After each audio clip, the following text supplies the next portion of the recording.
ನಮ್ದೊಂದು ಬ್ರೋಕರ್ ಮುಖಾಂತರ ಕೆಲಸ ಮಾಡಿಸ್ತಾರೆ. ಇಲ್ಲ ಬ್ರೋಕರ್ ಮುಖಾಂತರ ಏನು ನಾವು ಹೋಗಿ ಕೆಲಸ ಮಾಡಿಸ್ಲಿಲ್ಲ. ನಾವು ಮುಖಾಮುಖಿಯಾಗಿ ಹೋಗಿ ಮಾತಾಡಿದಾಗ ನಮಗೆ ಸ್ಪಂದಿಸಿ ನಮ್ಮ ಕೆಲಸವನ್ನು ಒಂದು ವಾರದಲ್ಲಿ ಮಾಡಿಕೊಟ್ಟಿದ್ದಾರೆ.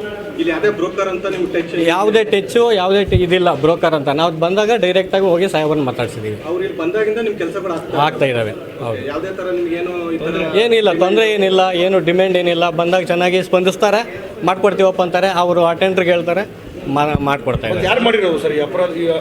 ಯಾರು ಮಾಡಿರ್ಬೋದು? ಯಾರಪ್ಪ ಅದು ಹೊರಗಡೆ ಮಾತಾಡ್ತಾ ಇರ್ತಾರೆ ಸರ್ ಜನಗಳು. ಇಲ್ಲ, ಅವ್ರಿಗೆ ಆಗಿಲ್ದಿರೋರು ಯಾರು ಇದ್ದಾರೆ? ಆಗದೇ ಇರೋರು, ಆಗದೇ ಇರೋರೇ ಮಾಡಬೇಕಿದೆಲ್ಲನೂ. ಯಾವಾಗಿಂದ ಕೆಲಸ ಮಾಡ್ತಾ ಸರ್ ಇಲ್ಲಿ? 5 ವರ್ಷದಿಂದ ಕೆಲಸ ಮಾಡ್ತೀವಿ. ಕಿರಣ್ ಸರ್ ಕೆಲಸ ಮಾಡ್ತಾ ಇದ್ದೀವಿ. ಅವ್ರ ಬಗ್ಗೆ ಅಪವಾದ ಬಂದಿದೆ ಅಲ್ಲ, ಲಂಚ ಇಸ್ಕೊಂತಾರೆ, ಬ್ರೋಕರ್ ಮುಖಾಂತರ ಕೆಲಸ ಮಾಡಿಸ್ತಾರೆ ಅಂತೆಲ್ಲ ಏನೋ ಆ ಥರ ಏನಿಲ್ಲ ಸರ್, ನಮಗೇನು ಆ ಥರ ಅನಿಸಲ್ಲ. ಯಾಕೆಂದರೆ ಖಡಕ್ ಆಫೀಸರ್ ಅವರು. ನಾವು ನೋಡಿರೋ ಪ್ರಕಾರ ನಮ್ಮ ಜೊತೆ ಎಲ್ಲ ಸ್ಟ್ರಿಕ್ಟಾಗಿ ಭಾಳ ಇದು ಮಾಡ್ತಾರೆ, ಪಬ್ಲಿಕ್ಕೆಲ್ಲ ಸ್ಪಂದಿಸ್ತಾರೆ. ಮತ್ತು ಏನೇ ಇದಿದ್ರೂ ಮೊದಲು ಸೀನಿಯರ್ ಸಿಟಿಸನ್ನ ಭಾಳ ಗೌರವಿಸ್ತಾರೆ ಅವರು.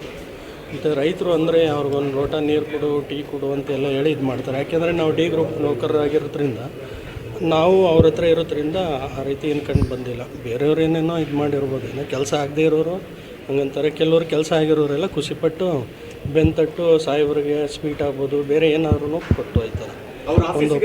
ಎಲ್ಲೋ ಕೂತ್ಕೊಂಡು ಕೆಲಸ ಮಾಡ್ತಾರೆ ಅಂತಾರೆ. ಇಲ್ಲ ಸರ್, ಆಲ್ಮೋಸ್ಟ್ ಸರ್ಕಾರದ ಕಡೆಯಿಂದ ಪ್ರೆಷರ್ ಇದೆಯಲ್ಲ, ಮೀಟಿಂಗು ಅದು ಇದು ಅಂತ ಹೋದಾಗ ಸ್ವಲ್ಪ ಸಿಗಲ್ಲ ಅಷ್ಟೇ. ಅವಾಗ ನಮಗೆ ಹೇಳ್ತಾರೆ, ಯಾರನ್ನೂ ಕಾಯಿಸ್ಬೇಡಪ್ಪ, ಇವತ್ತು ಮೀಟಿಂಗ್ ಇದೆ ಹೋಗ್ಬಿಡಿ ಅಂತ. ಕೆಲವು ಟೈಮಲ್ಲಿ ಸಿಟಿ ಮುಗಿದ ತಕ್ಷಣ ಹೊರಗಡೆ ಅಲ್ಲಿ ಇಲ್ಲಿ ಮೀಟಿಂಗ್ ಹೋಯ್ತಾರೆ ಅಷ್ಟೇ. ಅಂದ್ಬಿಟ್ರೆ ಇಲ್ಲ ಸರ್, ಆ ಥರ ಯಾರೂ ಇಲ್ಲ, ಯಾರು ಬರೋಲ್ಲ, ಯಾರಿಲ್ಲ. ಸಾಹೇಬರು ಡೈರೆಕ್ಟಾಗಿ ಬರ್ತಾರೆ, ಬಂದು ಕೆಲಸ ಏನಿದೆ ಮಾಡಿಬಿಟ್ಟು ಹೋಯ್ತಾರೆ. ಬೆಳಗ್ಗೆ ಸಂಜೆ ಎಲ್ಲ ಬರ್ತಾರೆ, ನೈಟೆಲ್ಲ ವರ್ಕ್ ಮಾಡ್ತಾರೆ ಅವರು. ನಮ್ಮ ಹೆಸರು ರಾಮಚಂದ್ರ ಅಂತೇಳಿ, ನಾವು ಯಲಂಕದಿಂದ ಬಂದಿದ್ದೀವಿ ಸರ್. ಸರ್, ಕಿರಣ್ ಸರ್ ಮುಂದೆ ಏನೋ ಆರೋಪ ಬಂದಿದೆ, ಈ ಥರ ಲಂಚ ಇಸ್ಕೊಂತಾರೆ, ಬ್ರೋಕರ್ ಮುಖಾಂತರ ಕೆಲಸ ಮಾಡ್ತಾರೆ ಅಂತ. ಆ ಥರದ್ದೆಲ್ಲ ಆಗಿದೆಯಾ ನಿಮಗೆ? ಸರ್, ಸಾಹೇಬರು ಬಂದಾಗಿಂದ ನಾವಿಲ್ಲಿ ಬರ್ತಾ ಇದ್ವಿ. ನಾವು ನೇರವಾಗಿ ಬಂದು ಅವರನ್ನು ಖುದ್ದಾಗಿ ಭೇಟಿ ಮಾಡ್ತಾ ಇದ್ವಿ. ನಾವು ಬಂದ ತಕ್ಷಣ ತುಂಬ ಚೆನ್ನಾಗಿ ನಮಗೆ ಸ್ಪಂದಿಸ್ತಾ ಇದ್ದಾರೆ. ಕೇಸ್ ವರ್ಕರ್ಗೆ ಜವಾಬ್ದಾರಿಕೆಯನ್ನು ಕೊಡ್ತಾ ಇದ್ದಾರೆ. ಅವರು ನಮ್ಮ ಕೆಲಸಗಳೆಲ್ಲ ಮಾಡಿಕೊಡ್ತಾ ಇದ್ದಾರೆ. ನಾವು ಇದುವರೆಗೂ ಯಾವುದೇ ವಿಧವಾದಂಥ ಲಂಚ ಆ ಥರ ಏನೂ ಇಲ್ಲ ಸರ್, ನಮ್ಗೆ ಗೊತ್ತಿರೋ ಮಟ್ಟಿಗೆ. ಹೌದು ಸರ್, ಡೈರೆಕ್ಟಾಗಿ ಮಾತಾಡಿದ್ವಿ ಸರ್.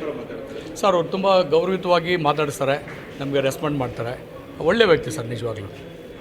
ಯಾವುದೇ ಬ್ರೋಕರ್ ಎಂಟ್ರಿ ಇಲ್ವಾ ಸರ್ ಇಲ್ಲಿ? ಬ್ರೋಕರ್ ಮುಖಾಂತರ ಕೆಲಸ ಮಾಡಿಸ್ತಾರೆ ಅಂತ ಹೇಳ್ತಾ ಇದ್ದಾರೆ ಸರ್. ನನಗೆ ಗೊತ್ತಿರೋಷ್ಟು ಮಟ್ಟಿಗೆ ಯಾವ ಬ್ರೋಕರ್ ಕೂಡ ಇಲ್ಲ. ಈಗ ನಾನು ಸಾಮಾನ್ಯವಾಗಿ ಒಬ್ಬ ರೈತ. ಈಗ ನಾನು ನೇರವಾಗಿ ಬಂದು ನಾನೇ ಸಾಹೇಬ್ರನ್ನ ಖುದ್ದಾಗಿ ಭೇಟಿ ಆಗ್ತಾಯಿದ್ದೀನಿ. ಯಾವುದೇ ಬ್ರೋಕರು ಆ ಥರ ಏನಿಲ್ಲ ಸರ್.